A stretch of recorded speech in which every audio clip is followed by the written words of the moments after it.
makisama ka, ngunit huwag kang magtitiwala. Tandaan mo, hindi lahat ng nasa paligid mo ay totoo. Hindi mo masisiguro kung sino ang tunay na nagmamalasakit sa'yo.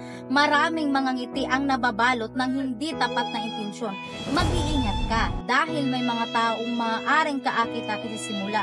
Ngunit kapag nakamit na ang kanilang layunin mula sa'yo ay bigla na lang magbabago ang kanilang pakikitungo.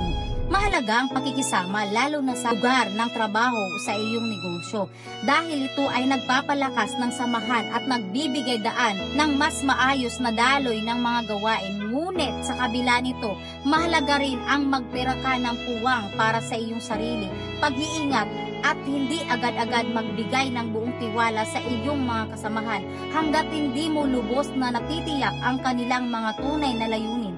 Sikaping kilalanin kung sino ang tunay na kakampi upang hindi magambala ang iyong pag-asenso at mga pangarap sa buhay.